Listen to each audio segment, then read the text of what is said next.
अस्सलामुअलैकुम वरहमतुल्लाहि वबरकातुहू। शुरू करता हूँ अल्लाह ताला के बाबरकत नाम से जो बड़ा मेहरबान और नहायत रहम करने वाला है।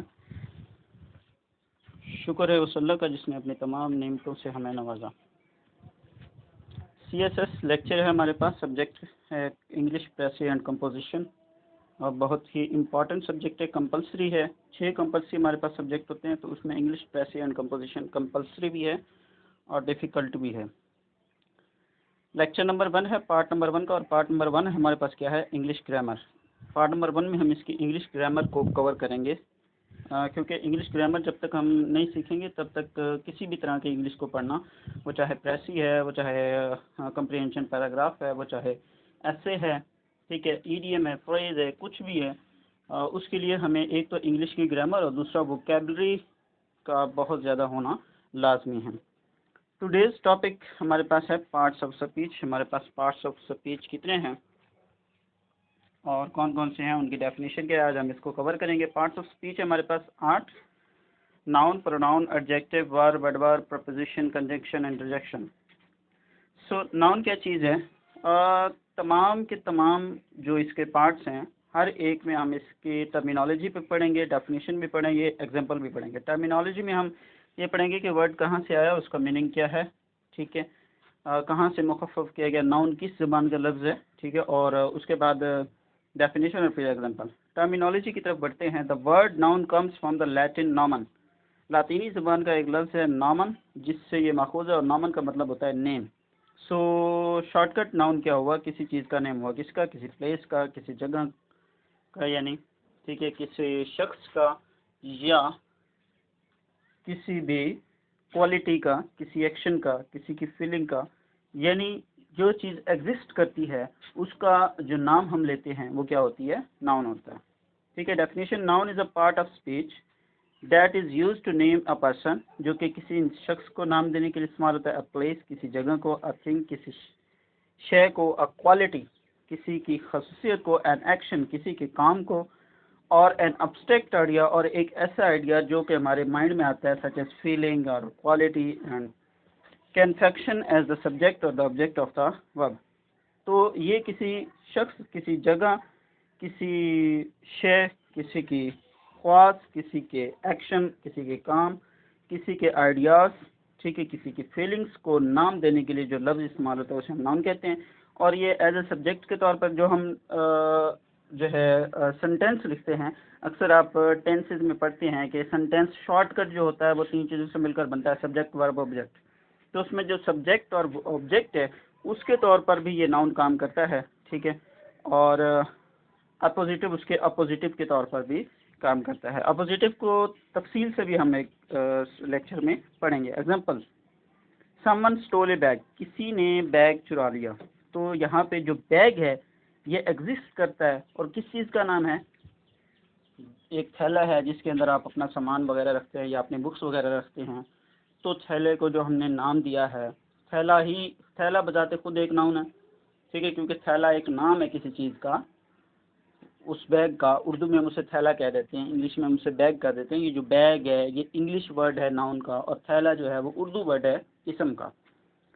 Ahmad goes to school, Ahmad school जाता है। तो यहाँ पे अहमद किसी लड़के का नाम है, तो अहमद भी क्या है, नाउन है। अगर हम उसको लड़का कहते हैं तो वो एक अल्लाह की मखलूक है, उसका नाम क्या दिया गया है, लड़का, तो वो भी एक नाउन है। स्कूल किसी जगह का नाम है, ये भी क्या हो गया है कि आपके पास नाउन हो गया। नेक्स्ट आगे बढ़ते हैं प्रोनाउन की तरफ। Terminology: the word pronoun comes from the late Middle English pronoune. Late Middle English से माखूज है प्रोनाउनी, प्रोनाउन। तो वर्ड क्या है, pronoune. A partial translation of Latin pronomen. Pronomen की जो नामुकम्मल, पार्शियल कहते हैं नामुकम्मल या आधे, या यूँ समझ लें जिसका थोड़ा सा इशारा किया गया हो, ठीक है। तो पार्शियल ट्रांसलेशन है प्रोनोमन की, where is pro means name and nomen means noun. Noun को जो हम, नाउन की जगह पे जो हम नेम इस्तेमाल करते हैं, प्रो का मतलब क्या होता है, नेम, और नोमन का मतलब क्या होता है, नाउन। यानी नाउन की जगह पे जो हम नेम इस्तेमाल करेंगे उसे प्रोनाउन कहेंगे, ठीक है। तो ये जो वर्ड है कहाँ से मखूज हुआ, प्रोनोमन से। डेफिनेशन क्या है, pronoun can replace a noun, एक प्रोनाउन नाउन को रिप्लेस करता है, और अनदर प्रोनाउन, और किसी अदर प्रोनाउन को भी रिप्लेस कर सकता है। Moreover a pronoun is a part of speech, ये एक पार्ट्स ऑफ स्पीच का पार्ट है। That is used as a substitute for an antecedent noun that is clearly understood. ठीक है, ये किसी भी एंटीसीडेंट नाउन जो कि सब्जेक्ट के तौर पर इस्तेमाल किया जाता है, ठीक है, वहाँ पे सब्स्टिट्यूट करने के लिए, वहाँ पे पुट करने के लिए इस्तेमाल किया जाता है, और उस नाउन की जगह पे जो कि क्लियरली समझ भी आता हो, and with which it agrees in person, जो कि उसके तौर पर एग्री भी करता हो। मिसाल के तौर पर आप लड़के की बात कर रहे हैं तो वहाँ पे ही जो है वो एग्री करेगा, शी नहीं एग्री करेगा। अहमद है, अहमद को रिप्लेस करके ही आएगा। ठीक है, सना है, सना को रिप्लेस करके शी आएगा। ठीक है, कोई चीज़ है, चीज़ को रिप्लेस करके इट आएगा। तो जो आप प्रोनाउन इस्तेमाल कर रहे हो वो उससे एग्री भी होना चाहिए। नंबर एंड जेंडर, उसके नंबर पे भी। मिसाल के तौर पर सिंगल है तो हम ही कहेंगे, अगर ज़्यादा लड़के हैं तो दे कहेंगे। अब 2 लड़कों के लिए हम ही नहीं इस्तेमाल कर सकते और एक लड़के के लिए हम दे भी इस्तेमाल नहीं कर सकते, तो नंबर में भी एग्री करना चाहिए। पर्सन यानी जो है ना उसके यूँ समझ लें इंसान है, जानवर है, क्या है, उस पर भी एग्री करना चाहिए। और जेंडर जो कि हम पहले बात कर चुके हैं, ही शी में भी फ़र्क होना चाहिए। ठीक है, उसके बाद एग्जांपल की तरफ आ जाते हैं। इसकी एग्जांपल देखें, आम कॉमन प्रोनाउन हम यूज़ करते हैं, ही शी इट वो you they I my me them ours us who which myself anybody someone etcetera and are pronouns. Ali gave the coat to Asma. जब हम यहाँ पे सब्स्टिट्यूशन करेंगे तो अली लड़का है, ठीक है, और पर्सन है। अगर चीज़ होती तो इट लगाते, लेकिन पर्सन का हमने ख्याल रखना है। ठीक है, तो पर्सनली ख्याल रखते हुए अली के लिए हम ही इस्तेमाल करेंगे, और जेंडर के तौर पर हम देखते हुए लड़का है तो इसलिए ही इस्तेमाल करेंगे। गिव द कोट, कोट चीज़ है, लड़का नहीं है, तो पर्सनली तौर पर इसके लिए इट होगा, और इसमें कोई जेंडर का प्रॉब्लम नहीं होता, इसलिए इट ही इस्तेमाल होगा। टू अस्मा, अस्मा चूँकि एक लड़की है तो जेंडर के तौर पर हम इसके लिए हिज की बजाय हर इस्तेमाल करेंगे। ठीक है, तो he gave it to her, यहाँ पे आपके पास सब्स्टिट्यूट करने के बाद ये प्रोनाउन हमने इस्तेमाल कर लिए। उसके बाद नेक्स्ट आगे मूव करते हैं, एडवर्ब है। Terminology, the word adverb comes from the middle English, middle English से निकला है एडवर्बी, एंड फ्रॉम लैटिन एडवर्बियम। तो 2 वर्ड से माखूज किया गया, एक है एडवर्ब, एक है एडवर्बियम। Definition: an adverb can modify a verb, an adjective, another adverb, a phrase or a clause. Modify किसी चीज़ को यूँ समझ लें उसकी खसूसियत में उसकी खसूसियत को बढ़ा देना, ठीक है, या उसके मीनिंग में इजाफा कर देना, ठीक है, या उसके मीनिंग को थोड़ा सा चेंज कर देना, इसको हम क्या कहते हैं, मॉडिफिकेशन कहते हैं। तो किसी वर्ब को मॉडिफाई करना, किसी एडजेक्टिव को मॉडिफाई करना, किसी दूसरे एडवर्ब को मॉडिफाई करना, फ्रेज को, क्लास को, इन तमाम चीज़ों को मॉडिफाई करने वाला वर्ड जो होता है उसे हम कहते हैं एडवर्ब। ठीक है, एन एडवर्ब इंडिकेट्स मैनर, ये मैनर को इंडिकेट करता है, टाइम को इंडिकेट करता है, प्लेस को, काज को, डिग्री को, and answer question such as how, when, where. ये हाउ, व्हेन, वेयर भी क्या है, एडवर्ब हैं। ठीक है, तो ये आंसर क्वेश्चंस में भी इस्तेमाल होते हैं। उसके बाद एग्जांपल देख लें, मैंने मैनर, टाइम, प्लेस कहा तो उसका क्या मतलब है, एडवर्ब मैनर को शो करता है। जैसे I do my work quickly. अब क्विक जो है ये एक यूँ समझ लें एक एडजेक्टिव है, इसको मॉडिफाई करते हैं क्विकली तो क्या बन जाता है, एडवर्ब, और ये एडवर्ब ऑफ मैनर है। Time, I will visit him tomorrow. तो यहाँ पे टुमारो जो वर्ड दिया गया है ये टाइम को शो कर रहा है, तो ये एडवर्ब ऑफ क्या हो गया, टाइम हो गया। उसके बाद place, we are going there to attend the funeral.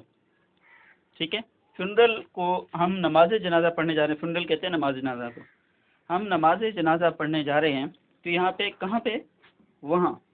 ठीक है, हम वहाँ पे नमाज जनाजा पढ़ने, तो देर जो है वो इस्तेमाल होता है, वो एक जगह के शो कर रहा है, तो ये एडवर्ब ऑफ प्लेस हो गया। यहाँ पे कुछ एडजेक्टिव्स बताया गया कि एडजेक्टिव को एडवर्ब में फिर चेंज कैसे करते हैं।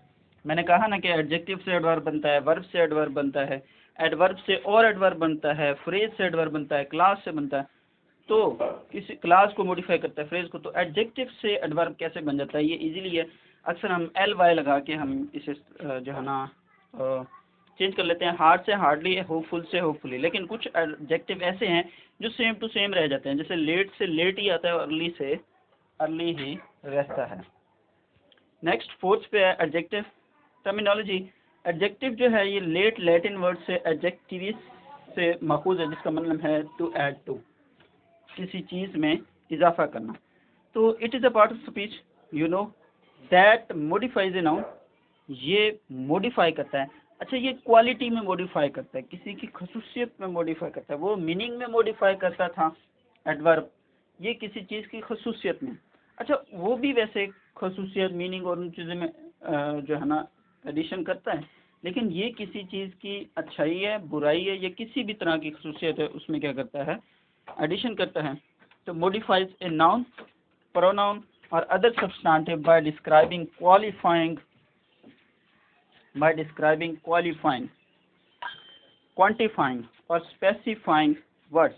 अच्छा, अब जो मेन बात है उसने ये एंड में बताई है, बाय डिस्क्राइबिंग उसको एक्सप्लेन करता है, क्वालिफाइंग उसकी क्वालिटी को बताता है, क्वांटिफाइंग उसकी क्वांटिटी को जो है ना बताता है, स्पेसिफाइंग उसको स्पेशल बनाता है। तो जो वर्ड किसी चीज़ को डिस्क्राइब करे, उसके बारे में बताए कैसा है, किस तरह का है, उसको उसकी खसूसियत को बताए, उससे क्वालिफाई करे, किसी को क्वांटिफाई करे, उसकी नंबर्स को बताए, किसी को स्पेसिफाई करे, खास बनाए। तो वो तमाम वर्ड जो किसी को खास बनाते हैं, खसूसियत बताते हैं, ठीक है, नंबर्स बताते हैं, उसके बारे में बताते हैं, ये सब क्या होते हैं, एडजेक्टिव होते हैं। एग्जांपल है, he is a timid boy, ठीक है, he is a timid boy. यहाँ पे जो वर्ड टिमिड है वो किसको शो कर रहा है, उसकी एडजेक्टिव को शो कर रहा है। I have a red pencil, यहाँ रेड जो है पेंसिल की खसूसियत क्या है, रेड। बॉय की खसूसियत क्या थी, वो टिमिड है। पेंसिल की खसूसियत क्या है, रेड। तो ये जो वर्ड रेड है ये किसके लिए इस्तेमाल हो रहा है, एडजेक्टिव। और टिमिड भी क्या है, एडजेक्टिव है। वर्ब की तरफ पढ़ते हैं। ये वर्ड जो है वर्ब, ये लैटिन वर्ड से आया है जिसे वर्बम कहते हैं। और डेफिनेशन क्या है, a verb is a part of speech that expresses existence, action और ऑकरेंस ऑफ अ सब्जेक्ट और एन ऑब्जेक्ट। किसी ऑब्जेक्ट के होने, उसके काम करने, ठीक है, और उसके ऑकरेंस को, उसके वकूअ पजीरी को शो करता है वर्ब। यूँ समझ लें, काम करने की, किसी का काम करना क्या होता है, वर्ब होता है। किसी चीज़ का एग्जिस्ट करना क्या होता है, वर्ब होता है। अब एग्जांपल की तरह, my father is a genius, ठीक है, तो ये क्वालिटी बता रहा है और फादर के जीनियस होने की ऑकरेंस बता रहा है कि उसके अंदर क्या चीज़ है, किसकी, जीनियस की वकूअ पजीरी है, कि वो ज़हीन है। जहानत की ऑकरेंस जो है वो कौन बता रहा है, इज़ बता रहा है। ये इज़ क्या हुआ यहाँ पे हमारे पास, verb. A snake bites his victims on the head, ठीक है, स्नेक जो है वो मालिक को उसके सर के ऊपर क्या कर लेता है, काट लेता है। विक्टिम वैसे मजलूम को भी कहते हैं। तो वो कहता है विक्टिम को उसने उसके सर पे क्या कर लिया, काट लिया। तो यहाँ पे स्नेक ने क्या किया है, काटा है, यानी बाइट किया है। तो बाइट्स उसके एक्शन को शो कर रहा है, और एक्शन भी क्या होता है, वर्ब होता है। नेक्स्ट मूव 6 पे है preposition terminology. The word preposition comes from Latin praepositio from praeponere means to. अच्छा, लैटिन में प्रेपोसाइटो है और प्रेपोनियर से भी ये माखूज है, जिसका मतलब क्या है, टू प्लेस बिफोर। जहाँ पे दो लफ्ज़ बनते हैं, प्रे का मतलब होता है बिफोर और पुनेर का मतलब होता है टू पुट, टू प्लेस। तो किसी चीज़ से जो वर्ड, किसी जगह से, किसी शख्स से या किसी चीज़ से जो पहले लफ्ज़ इस्तेमाल किया जाता है उसे हम प्रपोजिशन कहते हैं। डेफिनेशन क्या है, अ preposition is described as connecting words showing the relation of a noun or a noun substitute to some other words in the sentence। किसी भी दूसरे लफ्ज़ के साथ किसी नाउन या उस नाउन का सब्स्टिट्यूट यानी प्रोनाउन के दरमियान जो रिलेशन को जो शो करता है या जो कनेक्शन को शो करता है, जो उन्हें कनेक्ट करता है, वो वर्ड क्या होता है? प्रपोजिशन होता है। Example, he rushed to the bus, यहाँ पे टू क्या है आपके पास? प्रपोजिशन है। अब देखिए ना, कनेक्ट किया, किसने कनेक्ट किया? टू ने। अगर मैं इसको ही रश्ड द बस, तो कनेक्शन का वो जुमला क्या हो जाता है? गलत हो जाता है। तो यहाँ पे हमें कोई ना कोई प्रपोजिशन लगाना पड़ता है इसकी सिचुएशन के मुताबिक, ठीक है। तो टू जो है इसको कनेक्ट कर रहा है किसको? ही को बस से, ठीक है। ही केम बाय बस। अब यहाँ पे जो बाय इस्तेमाल किया गया है वो भी क्या है? प्रपोजिशन है। तो वहाँ पे सिचुएशन के मुताबिक क्या था? टू। यहाँ पे भी तो वही बस है और ही है, लेकिन सिचुएशन कैसी है कि वो आ रहा, वो बस से आ रहा है। तो से के लिए हम क्या इस्तेमाल करते हैं? बाय इस्तेमाल करते हैं। और कहीं किसी चीज़ की तरफ इशारा करते हैं तो उसके लिए टू इस्तेमाल करते हैं, ठीक है। कंजंक्शन है terminology. Conjunction comes from the Latin conjunction. Conjunction का वर्ड लैटिन ही है, इसका मतलब है a joining. Grammatical sense, it is a translation of Greek word syndesmos. Grammatically अगर हम देखें तो ये एक ग्रीक वर्ड के ट्रांसलेशन है। और ग्रीक वर्ड कौन सा है? सेंसमोस। और इसका मीनिंग है बाइंडिंग टुगेदर, दो चीज़ों को आपस में जोड़ना, ठीक है। अब किन दो चीज़ों को आपस में जोड़ता है? डेफिनेशन देखें, कनेक्शन इज अ ज्वाइनर। ये क्या है? एक ज्वाइनर है। A word that connects words, phrases, classes and sentences. जो दो लफ्ज़ों को आपस में जोड़ता है, दो फ्रेजेस को आपस में जोड़ता है, दो क्लासेस को आपस में जोड़ता है, दो सेंटेंसेस को आपस में जोड़ता है, उस वर्ड को हम क्या कहते हैं? कंजंक्शन कहते हैं। तो कंजॉइन लफ्ज़ का मतलब ही क्या होता है? जोड़ना होता है।